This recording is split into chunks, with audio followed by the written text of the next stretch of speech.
What is it? Tim is here.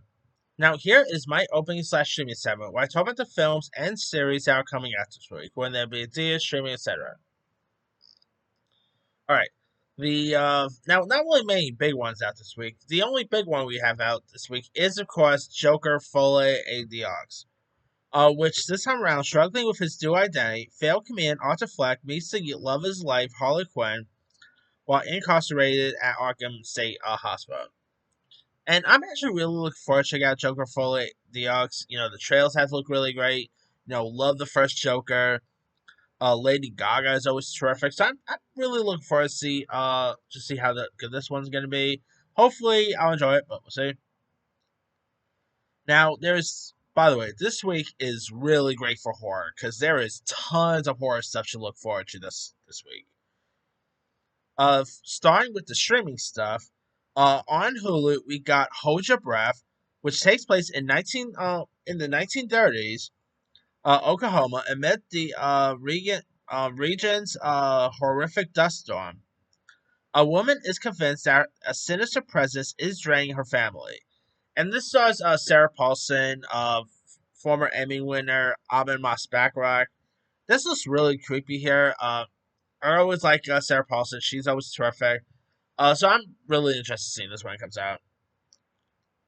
All right, also out, we got the Amazon horror film called House of Spoils, starring Aria Debos, and tells the story of a chef who opens her first restaurant where she battles kitchen chaos, a devious investor, and self doubt. And this thing looks really creepy here. Aria Debos, glad to see her getting into the horror genre here. It looks interesting to check out, so hopefully it's a good one. On Max, we got Salem's Lot, which is based on a Stephen King novel of the same name. When author Ben Mears comes back to his childhood home in search for some inspiration for his next book, he discovers that people in his hometown are mysteriously turning into blood-sucking vampires. And now this is a film that's literally been in the pipeline, it seems like forever. It does look really intriguing. It looks pretty creepy here. Lewis Pullman, who's going to be Sentry and Thunderbolts next year. He's also in this. He looks great here. Uh, so I'm definitely intrigued to see this when it comes out. All right, on Netflix, we got It's What's Inside, which is a horror Netflix film where a pre-wedding reunion descends into psychological nightmare for a group of college friends when a surprise guest arrives with a mysterious suitcase that starts to tear the group apart. And this thing looks pretty creepy too. It looks interesting. Premiered at Sundance with some rave reviews, so I'm really intrigued to see this when it comes out. Also on Netflix, we got The Platform 2, which is a follow-up to 2020's film The Platform, where after mysterious leader imposes his law in a brutal system of vertical cells, a new arrival battles against the dubious food distribution mafia here. So, yeah, I mean, the first film was pretty creepy, so I'm definitely interested to check out this new one. So hopefully it's an interesting one here. All right, on Shutter, we got VHS Beyond, which is another installment of the VHS franchise. And I really enjoyed the VHS movies. They're pretty creepy. Some of the stories are really interesting. So I'm intrigued to see this new one. All right, now other horror movies coming out this week. There is tons of horror to look forward to. We got the family horror film titled Months of Summer, which stars Mel Gibson, Mason Dames, of course, from the Black Phone fame. A mysterious force disrupts Noah and his friends' summer fun. They team up with a retired police detective to embark on a monstrous adventure to scare their island. And the trailer looks pretty fun. Mel Gibson, I've always, despite his personal struggles and stuff like that, I always still like Mel Gibson. Of course, this is directed by former Wizard of Waverly Pace star David Henry. So, I don't know. Hopefully, it's an interesting one. We also got the family horror anime film called Scary Girl. To save her father from a dangerous scientist in a world shrouded in darkness and prevent her planet's destruction, a young girl overcomes her fear to travel to a mysterious city in light. And I saw the preview for this. Doesn't look all that interesting here, so yeah. We also got the horror film Little Bites, which is directed by Spider One and is executive produced by Cher and her son Chaz Bono. It also features other horror icons like The Nun star Bonnie Aarons, Nightmare on Elm Street star Heather Langenkamp, Barbara Crampton from Reanimator fame, and for all you Dead Meat fans, James A. Janice and Chesley Rebecca's is also in this, so that's really cool. And here's what it's about. In a desperate attempt to protect her 10-year-old daughter, a young widow allows a nightmarish monster to slowly eat her alive here. And the trailer for this thing looks creepy here. I mean, it's supposed to be like a body horror film, which, hey, after The Substance, I'm down for another body horror film, so sign me up with this one. This could be really cool. Alright. Also out, we got the film Crazy House, which stars Nick Frost and Alicia Silverstone, as well as former Entourage star Kevin Conley. When the Russian workers in Bernie's house turns out to be wanted criminals, Bernie must man up to save his wife and the rest of his studio. And the trailer for this looks very interesting and weird, so I'm all for it.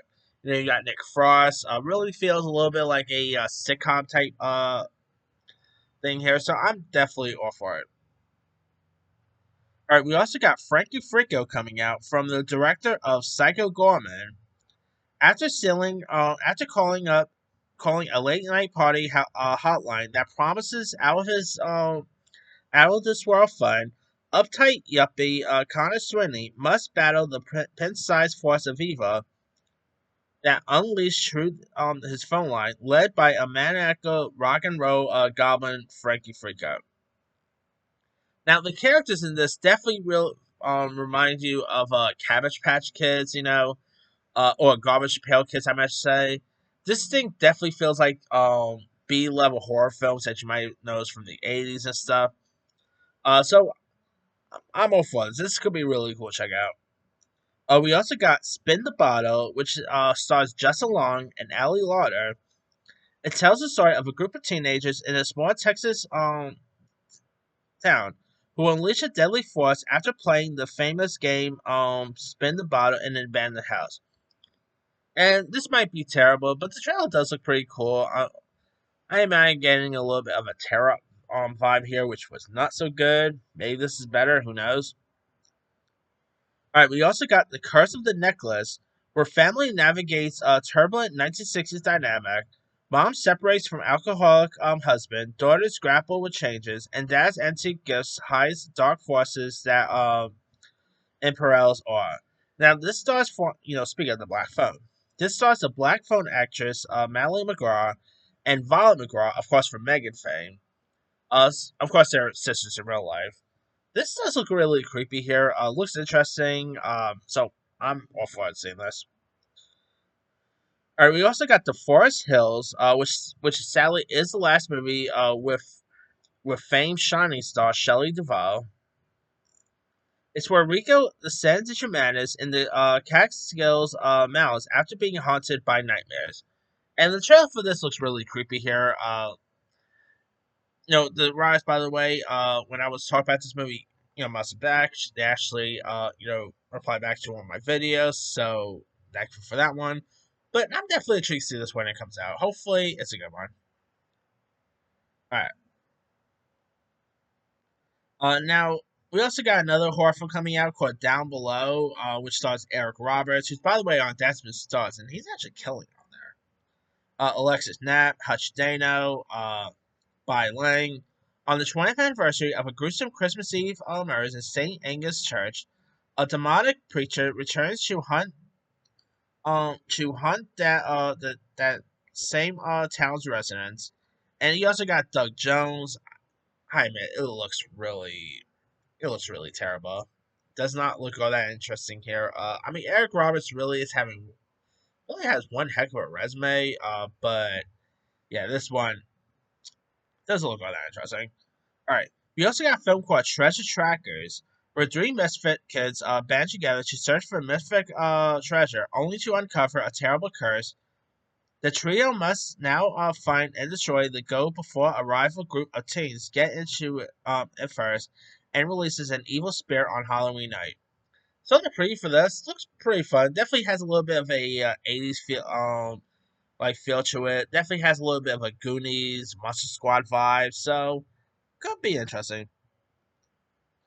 Now, surprised there are other non horror films out this week. Like we got the documentary called Food and Country, where America's policy of producing cheap food hobbles small farmers, ranchers, and chefs. Trailblazing food writer Ruth Bechel reaches out to uncover the country's broken food system. So that could be interesting to check out. Oh, we got Blink, which is follows a family who vision to a rare genetic disorder in order to experience the world's beauty while they still can. Oh, this is actually produced by National Geographic, so that could be interesting. All right, we also got the film White Bird: A Wonder Story. Speaking of films that took a while to get released. This is of course a sequel, like a sequel, if you will, of the movie Wonder, which I love Wonder. If you guys had not seen Wonder with Jacob Tremblay, Owen Wilson, Julia Roberts, go watch Wonder. You'll be glad you did.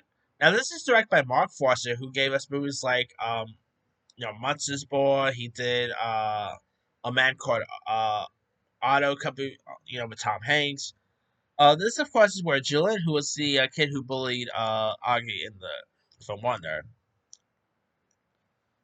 So, all right. Okay. Has struggled to belong ever since he was expelled from his former school for treatment of Augie Pullman. To transform his life, Julian's grandmother finally reveals her own story of courage during her youth in Nazi-occupied France. A boy sheltered her from more danger. Together, they find like first love in a stunning magical world of their own creation. And the trailer looks interesting. You got Helen Mirren, Gillian Anderson. I mean, I really enjoyed the Wonder, so I'm definitely interested in checking this out when it premieres. So hopefully, the wait will be worth it because this movie's been been sitting on shelf for a while. So hopefully, the wait will be worth it here. All right. Also out, we got The Outrun, which stars Saoirse Ronan, and she's actually getting some Oscar buzz for this. This movie is directed by the unforgivable director Nora Finchard, where Rona is a young woman recently out of rehab for alcoholism, returns home to Orkney Islands. And this does look really intriguing. You got Saoirse Ronan, who's always terrific. She's also getting Oscar buzz for Blitz as well, so that's cool year for her. So I think this could be interesting to see. All right. Oh, what else? Okay. Also out this week, we got a movie called Go Bells and the Fur, where like Joseph Goebbels serves as a minister of propaganda with Hitler at the height of his power. So there's that. We got a movie called Dali, where like French journalist meets the iconic surrealist artist Salvador Dali on several occasions for a documentary project that never came to be. This is directed by famed French director Quentin Dupieux, who did movies like Rubber, Wrong and Wrong Cops. So there's that. I got a film called Take Cover, which stars Scott Atkins and Alice Eve, where a burnout professional sniper finds himself trapped in an all-glass penthouse by a lethal competitor and must find a way to survive and escape. That looks pretty terrible. We got a movie called The Radleys, which stars Kelly McDonald and Damon Lewis, where the teenage children of abstaining vampires have no idea what they are until the daughter is attacked by a boy and her bloodthirsty nature takes over, forcing their parents to reveal the truth. That could be interesting. We got a film called The Visitor, where a refugee is among multiple identical men appearing around London, masked as a homeless man, and he visits the home of the upper class family and befriended by their maid. Now, this is directed by famed director Bruce LaBruce, so that could be interesting. We got a film called Operation Blood Hunt, which is directed by former My Big Fat Greek Wedding actor Louis Mandler. You got John and Reese Myers and Quentin Jackson. It's where military rejects travel to a remote South Pacific island to investigate the disappearance of Marine units stationed there in 1944. They soon find themselves in a fight for their lives when they come under attack by a pack of bloodthirsty werewolves. That could be pretty fun. We got a film called The Problem with People, which stars Paul Reiser as well as Jane Levy and Colm Meaney. It's where things don't go as planned when two distant cousins, one from New York City and the other from Ireland, come together to finally put an end to a generation-long family feud. That could be interesting. I like Jane Levy. You know, she was great in Evil Dead, Don't Breathe, Suburgatory. So I'm always interested in seeing her in anything. Um, Okay, we also got Things Will Be Different, which stars Sarah Bogler. We're like feeling on the police after a close car robbery. Two estranged siblings escape to a mysterious farmhouse that transport them to a different time. That could be interesting to check out. Now, not really much on the TV front. Like, we got Heartstoppers Season 3 coming to Netflix. The Legend of Vox Machina Season 3 coming to Amazon, and Gremlins: The Wild Batch coming to Max. So not really a lot to talk to on the TV front, but some really interesting movies here. Lots of horror films to look forward to. So yeah, I mean, who doesn't love seeing more new horror films here? Joker looks intriguing, so got a lot of interesting stuff to look forward to. Anyway, let me ask you guys: which of these films or series are you interested in? Are you interested in Joker Foley the Ox, House of Spoils, Salem's Lot, The Return of Heartstoppers? Drop comments below. Don't forget to like, subscribe, hit that bell for notification. This is Henry.